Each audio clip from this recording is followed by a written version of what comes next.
Last question is, what, in your opinion, is the future of campaigning, given that the student against fees and cuts movement has potentially died down? Yeah, I think it's quite an important question really now. We saw the waves of student protests and occupations last year, and it does raise a big question that these have actually been voted on now in Parliament. But what we need to remember is that the cuts that we're facing are exactly the same sort of cuts that anybody in the public sector is facing, and anybody else is affected by as well. The National Health Service is being affected, our schools are being affected, colleges, currently our lecturers are actually being balloted for strike action over an attack on their pensions. And actually what we need to do is look to come together with those people, make links with those people, so we can have a broader fight back. The TUC demonstration on the 26th of March is going to be absolutely vital to that. Actually a demonstration in London where hopefully we'll get at least 1 million people on the streets against the cuts. And actually it requires now not students to come out, just students and lecturers, but also broadly with the rest of the city and also nationally as well, national demonstrations. Thank you, Max. Josie, over to you.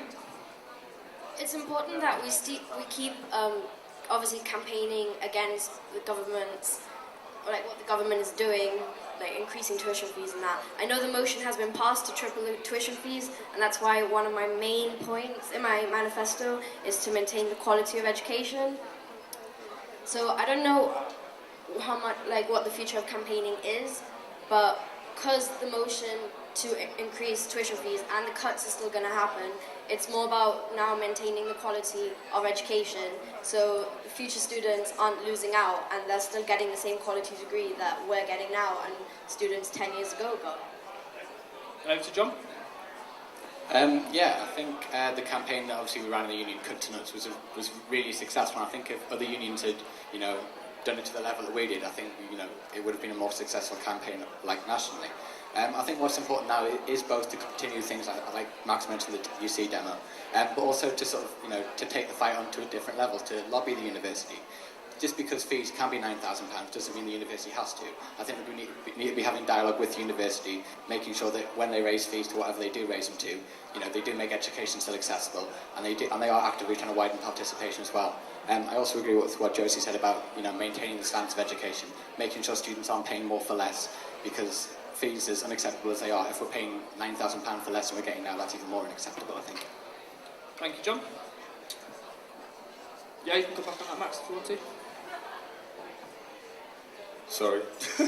I just want to disagree with a few things that were said, really. I think when Josie talks about maintaining education, we have to be quite clear. We can't maintain the level of education we have now if the cuts come through. It's quite clear when you say that, for example, arts subjects are going to be cut anywhere up to 80%, and there's things that philosophy funding could be cut even more than that. I'm a philosophy student myself. That we aren't going to maintain the same level of funding, especially when our lecturers, again, are being made more dispensable with the attacks on their pensions, and in fact it actually requires a fight back to protect those things. And secondly, I think I agree with John to the extent that we should be having dialogue with the university. I think we have to be quite clear their position on this. They're paid to implement the cuts.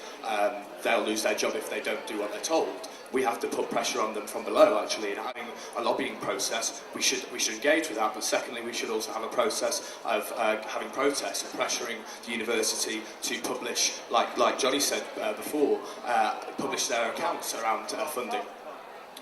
Just to probe that a bit further then, in terms of lobbying internally for a university or protests, which one would you be more kind of for, I guess, going forward?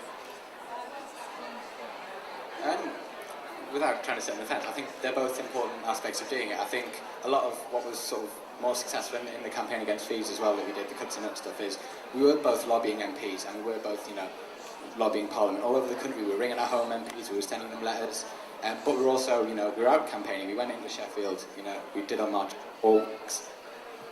We took... Gone off. Sorry, we took 600 people down to London. I think we need to fight the fight on both fronts, and I think they both do have their place in us trying to make the argument that we're trying to make and making it successful. JC, have you got anything to add on that? I know with the cuts that are happening and you know, it's all doom and gloom at the moment. It will be hard to maintain the quality of education, but that's why I feel we need to have some sort of like monitoring system where we're making sure that, you know, quality of education isn't suffering. That's why I feel like things like staff student committees and module evaluation forms are really important, because if we see like people are saying the module's a lot worse from one year to the next, well then we need to make sure that's not happening. You've touched a little bit on university relations and the types of relationships the Students' Union should have with the university. How, if you were elected, do you see that relationship taking place? What type of relationship would it be, and how would you approach that relationship in your role as education officer? John, we'll go to you first on that. Yeah, I think it's very important for the union to have very good relations with the university. You know, the two organisations are, you know, very, very closely connected. And like it's been brought up in the finance debate, they do provide a lot of funding to the union.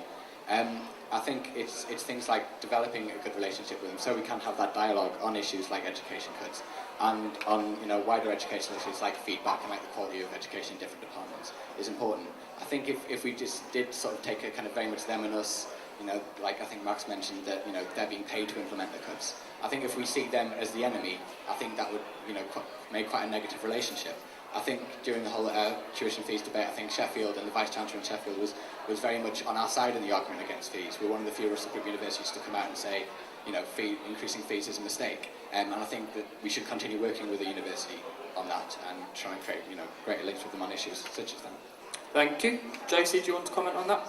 And yeah, just in terms of if you were education officer next year, how would you envisage the relationship with the university being? What type of relationship would it be, and how would you approach that relationship between the Students' Union and between the university? Yeah, it needs to be a close relationship, because obviously education is an issue, like a university issue, because it's within our department. So obviously the education officer in this union needs to have close links with all departments to make sure that everything's running smoothly and everything's going well and everyone's getting the quality of education they deserve. Max? Yeah, I don't think outright we should say that a negative relationship, that I would promote a negative relationship with management. But again, we need to be clear on their position in this. If they're prepared to back down on some of the cuts, of course, yeah, that's a good thing. We should praise them for that. They're doing something that's in the interest of their students. But what we have to be quite clear again is what is the role of the student union. It's here to represent the students and not management.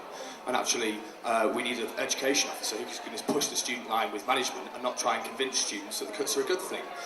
Because we can clearly see from the waves of occupation protests last year that there's obviously a strong student mood against the cuts. And I think really, again, just looking at what my experience in the occupation of Richard Roberts building, the security staff who were employed by the university actually attacked students. They're employed by management, and they get their orders from management. I think we have to look again on how sort of so far management have acted, and take that into our discussions in the future. And like I said, we agree with them if they're doing the right thing, but if they're not, we have to be quite strong and disagree. Then you'd like to come back on that? Yeah. Yeah, just to clarify, when I said that I think we should have a good relationship with the management, I don't by any way mean that we should be justifying the cuts that they want to make to students. I think having a good relationship with the management is important in us trying to make our argument and represent students and represent what's good for those. Because at the end of the day, the education officer role isn't to represent the university, it's to represent students within the university. Yeah, I also think that, there's... Yeah, that's fine. JC, have you got anything more to say on that? I agree with what you said. So if the education officer role is to represent the students on matters of education within the university, and I feel like, because obviously it's been in the news a lot recently about, the tuition fees increase, I feel like we're concentrating a lot on cuts at the moment and the effect it's having.